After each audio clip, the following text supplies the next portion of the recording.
필리핀 요셉 의원이 설립 10주년을 맞아 기념미사를 봉헌했습니다.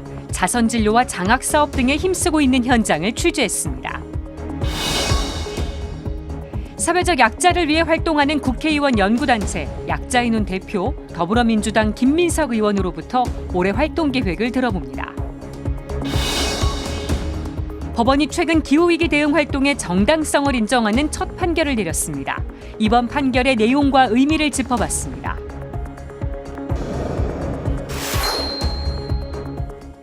시청자 여러분 안녕하십니까? 1월 31일 화요일 CPBC 뉴스 시작하겠습니다. 사회적 약자를 위해 활동하는 국회의원 연구단체가 있습니다. 약자의 눈인데요. 올 한해 장애인 이동권 문제와 또 지역 밀착형 현장 이슈를 집중적으로 다룰 계획입니다. 약자의 눈 대표를 맡고 있는 더불어민주당 김민석 의원과 이야기 나눠보겠습니다. 의원님 안녕하십니까? 안녕하세요.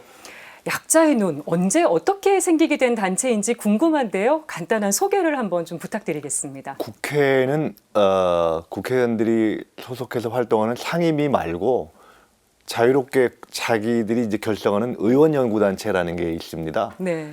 그러니까 꼭 상임위가 아니라도 본인들의 관심에 따라서 만드는 건데요.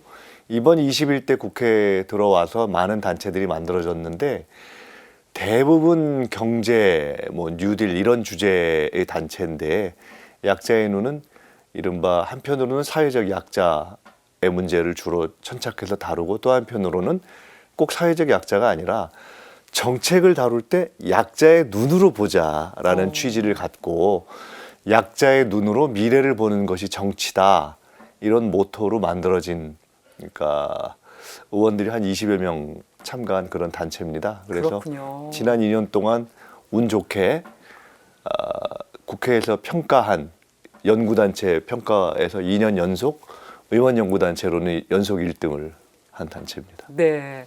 근데 지난해 대선도 있었고 코로나19도 여전했습니다.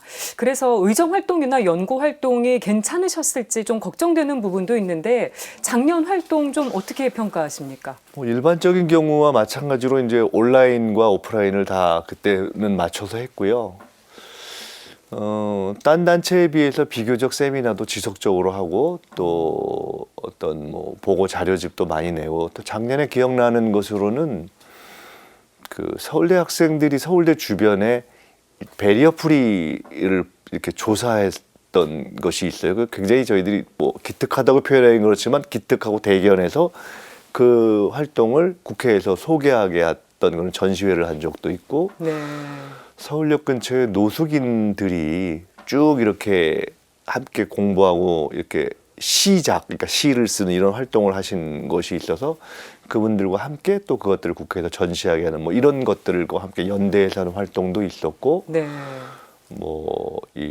이른바 과거에 소년원이라고 했던 이런 곳을 찾아가서 거기에서의 여러 가지 문제점들을 개선하는 정책과 연결시켰던 현장 활동도 있었고 그래서 비교적 저희는 코로나이지만 그런 현장 활동, 정책 활동 또 어떤 연대 활동 이런 것을 한 편이죠. 네.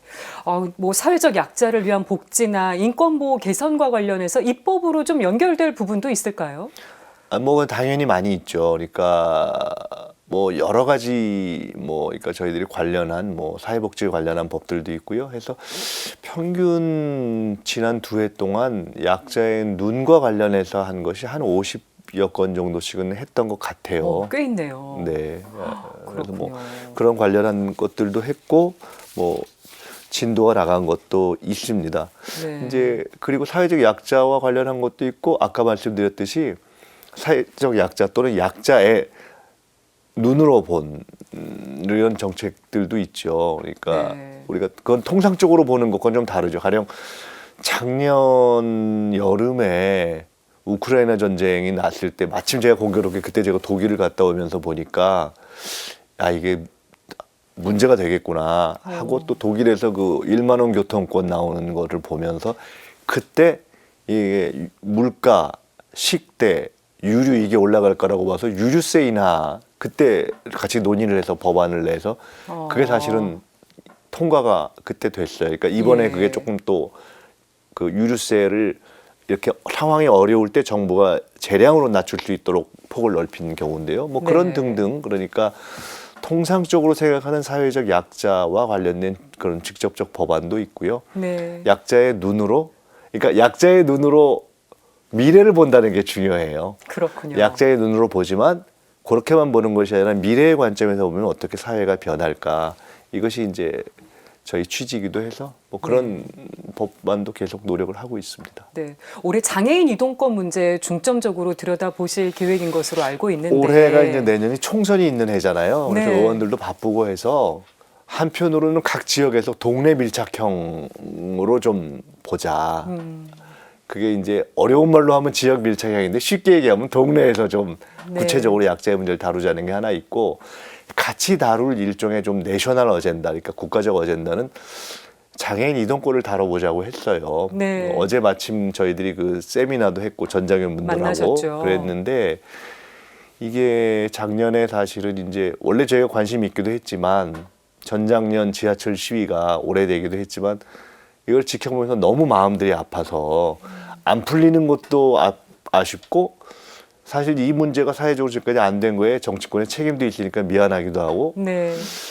또 그 양반들이 워낙 안 풀려서 막 악에 받쳐서 저렇게 하는 건데 어떻게 보면 네. 그걸 우리 사회가 사실 다 품어야 되는 문제인데 그렇게 못하는 면이 있잖아요. 게다가 일부에서는 막 일종의 극렬 시위처럼 이렇게 몰아붙이는 게 너무 좀 미안하다 이런 생각이 들어서 의원들이 공히 하나의 이슈를 올해 고른다면 이걸로 한번 해보자 해서 어제 토론회에서도 이야기를 했지만 어제 그 전장현 박경석 대표나 이런 분들이 오셨어요. 네. 의원들이 얘기하기를 국민들의 공감을 좀 더 얻는 방식으로 하는 것이 좋지 않냐. 근데 다들 그런 생각을 하거든요. 그래서 네. 올 1년은 그 문제에 집중해서 입법과 예산 그리고 국민의 인식을 변화시키는데 좀 성과를 내자 이렇게 생각하고 있습니다. 그러시군요. 지역 밀착형 현장 이슈도 아까 얘기해 주셨는데 좀 염두에 두고 계신 사안이 있으신지도 이런 거예요. 궁금하거든요. 그거는 꼭 하나라기보다도 워낙 올해가 어려운 해가 될 거잖아요. 코로나 어려웠는데 벗어나나 했더니 더 어렵잖아요. 네. 뭐 저는 개인적으로 그래서 최근에 며칠 동안 연달아서 소상공인 간담회, 오늘은 민간 어린이집 간담회, 내일은 발달장애인 관련한 이렇게 지역 내에서 그분들을 보통 국회에서 만나면 중앙단체들을 보기 때문에 네.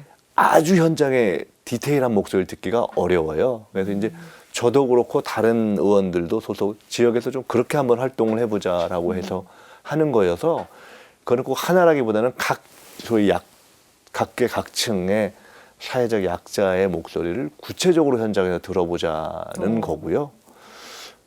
아까 말씀드렸지 이제 전체적인 이슈는 이동권 문제인데 이 얘기를 드리면 좋겠네요. 그래서 어제 저희가 했던 얘기 중에 이거를 좀 사회적으로 공론화하는데 우리가 거들자.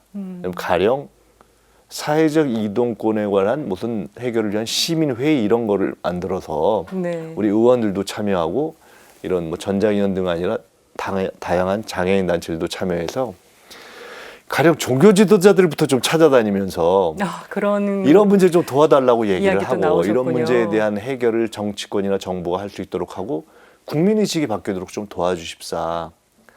우리가 모이면 농반 진반 이런 얘기를 합니다. 네. 교회 성당 사찰 가서 장애인들이 가기가 굉장히 불편한 경우가 많다. 사실 이런 것부터 우리가 좀 고쳐야 되는 거 아니냐라는 이야기를 했거든요. 하실 일이 많겠습니다. 그런 것들을 해야 된다고 봅니다. 올 1년은 그걸 좀 이렇게 국민들이 공감할 수 있는 캠페인을 그분들만 싸우게 하는 것이 아니라 저희들이 같이 좀 이렇게 풀어가는 방법을 고민을 해보려고 합니다. 네, 많이 좀 활동하시는 알려주십시오. 모습 열심히 지켜보겠습니다. 지금까지 국회의원 연구단체 약자의 눈 대표이신 김민석 의원과 얘기 나눠봤습니다. 오늘 말씀 고맙습니다. 네, 감사합니다. 가난하고 소외된 이들을 무료로 진료해온 영등포 요셉 의원. 2013년 필리핀에서도 가난한 지역인 말라본에 요셉 의원이 문을 열었는데요. 설립 10주년을 맞아서 기념미사가 봉헌됐습니다. 김형준 기자가 현장에 다녀왔습니다. 화려한 마천루와 열악한 판자촌이 공존하는 곳 필리핀 마닐라입니다. 마닐라 공항에서 1시간여 떨어진 말라본시. 가톨릭 중앙의료원장을 지냈던 고 최영식 신부는 2013년 이곳의 자선 의원의 터를 잡았습니다. 최 신부는 요셉의원을 설립한 고 선우경식 원장의 정신을 따르고자 이곳을 필리핀 요셉의원으로 이름 지었습니다. 필리핀 정부 추산만 30%, 선진국의 시선으로 보면 절반에 달하는 이들이 빈민으로 살아가고 있는 곳에 문을 연 자선의원. 돈이 없어 병원 진료는 꿈도 꾸지 못하는 이들을 위해 진료비는 일절 받지 않습니다. 이곳의 병원비가 굉장히 높고 생활 수준에 맞지 않다 보니까 병원을 이용하기 굉장히 어려운 실정입니다. 따라서 아프시더라도 이제 집에서 좀 참고 조금 더 기다리셨다가 병을 키워서 오시는 분들이 굉장히 많아요. 필리핀 요셉의원의 역할은 의료 지원에 그치지 않습니다. 인근 더 가난한 지역을 찾아가 어린이들의 점심 식사를 책임지고 있습니다. 아이들의 학업을 지원하는 장학 사업도 필리핀 요셉의원의 주요 사업입니다. JCP means a lot for me. It means home because fathers, sisters became our mothers and brothers became our guardians. 기본적인 생활을 영위하기 힘든 주거 환경에 있는 이들을 위해서는 집을 고쳐 지어주기도 합니다. 처음부터 정착지로 선택된 땅은 아니었고 사람들이 이제 무단으로 들어오기 시작한 땅이었기 때문에 인프라가 전혀 갖춰져 있지 않아요. 대부분의 주민들이 수도의 혜택을 받지 못하고 있고 전기도 마찬가지입니다. 필리핀 요셉의원이 빈민들을 위한 숭고한 길을 걸어온 지도 올해로 10년. 직원과 봉사자들이 10주년을 기념하기 위해 한자리에 모였습니다. 한국에서도 개원 준비부터 봉사까지 함께해왔던 이들이 필리핀 요셉의원을 찾아 자리를 빛냈습니다. 기념미사를 집전한 필리핀 칼로오칸 교구 총대리 제롬 크루즈 신부는 전인적 치유에 나서고 있는 요셉의원에 감사를 표했습니다. Joseph Clinic as an instrument of grace of God had labored to grant unto our people not only physical healing but spiritual wholeness. 요셉 나눔 재단법인 사무총장 홍금표 신부는 소외된 이들을 위해 헌신한 최형식 신부를 기억하며 요셉의원이 그들의 보금자리가 되어가길 희망했습니다. Then many students received scholarship and many youth proceed with hope and dream through Joseph Clinic Philippines. I hope that Joseph Clinic Philippines be a home of love for the marginalized and the people in need in the grace of our Lord. 필리핀 요셉의원은 앞으로도 코로나 이후 의료 정상화에 박차를 가하고 주변 실태 조사를 통해 추가적인 지원책 마련에도 나설 예정입니다. CPBC 김형준입니다. 법원이 최근 기후위기의 심각성을 인정하며 기후위기 활동가들의 활동을 인정하는 판결을 내렸습니다. 이번 판결은 앞으로 비슷한 재판에도 영향을 미칠 것으로 보입니다. 판결의 내용과 의미를 김현정 기자가 보도합니다. 2021년 10월 6일 포스코가 주최한 국제포럼 행사장. 산업통상자원부 장관이 축사를 위해 단상에 오르자 한 남성이 새치기를 하고 발언을 이어갑니다. 2030년 MBC 관련해서 지금 산업부는 그대로 그렇게 하고 있습니다. 이 남성이 행사 진행 관계자에게 끌려나가자 또 다른 남성이 발언을 계속합니다. 장내는 다소간 어수선했습니다. 깜짝 발언을 한 이들은 녹색당의 기후위기 활동가들이었습니다. 이들은 기후위기를 심화시키는 기업 중 하나인 포스코와 산업부를 규탄하고 관련 내용을 담은 유인물을 행사장에 뿌리기도 했습니다. 포스코의 고발로 이들은 주거 침입과 업무방해로 벌금 1,200만 원에 약식 기소됐습니다. 그러나 이들은 정식 재판을 청구했고 재판정에서 기후위기의 심각성을 알리는 영상을 틀었습니다. 재판정을 기후위기 활동의 장으로 활용한 겁니다. 그리고 올 1월 11일 서울중앙지방법원에서 1심 판결이 내려졌습니다. 재판부는 이들에게 유죄를 인정하면서도 벌금을 절반 이상 낮춰줬습니다. 사전 등록 신청 등 합법적으로 포럼에 참여해 발언할 수 있는 방법이 충분히 있었는데도 이런 절차를 거치지 않았다는 겁니다. 이로 인해 회의 진행을 방해해 주거 침입, 업무 방해에 해당한다며 기소된 4명에게 총 550만 원의 벌금을 선고했습니다. 다만 재판부는 기후위기의 심각성을 생각할 때 활동가들의 활동 목적의 정당성이 인정된다고 판단했습니다. 뿐만 아니라 재판부는 판결문 총 10쪽 중 3쪽에 걸쳐 기후위기의 심각성에 대해 서술했습니다. 재판부가 기후위기의 심각성에 공감하고 있음을 보여준 겁니다. 두세 페이지 이렇게 꽉 채워서 거의 무슨 기후위기 국제 보고서처럼 이제 다루신 거를 보고 좀 이제 사법부에서도 이렇게 보수적이라고 하는 사법부에서도 이게 인정되는구나 라는 걸 좀 감명을 받았어요. 법률가들도 이번 판결에 남다른 의미를 부여했습니다. 우리 사법부가 기후인지 감수성을 반영한 최초의 판결이 아닌가 이렇게 생각을 하고 있습니다. 검찰로서도 이 기후 위기에 관련해서 어떤 그 심각성이라든지 그들이 펼친 어떤 그 주장의 내용에 대해서 정당성만큼은 인정할 수 있다라는 것을 검찰도 인정했다는 점에서 커다란 의의가 있다라고 생각합니다. 기후 환경 관련 사건에서는 사법부도 지금까지와는 다른 관점으로 법률을 구성해야 할 필요성이 있다는 의견도 제시됐습니다. 기후 관련 소송에 있어서는 더 이상 인간 중심적인 어떤 법리 구성으로는 안 된다. 새로운 생태 중심적 또는 지구 중심적 법리가 쌓여야 되는 것이고, 어쨌든 이번 판결은 재판이 진행되고 있는 비슷한 사건의 결과와 기후위기 활동가들의 활동에도 적잖은 영향을 미칠 것으로 보입니다.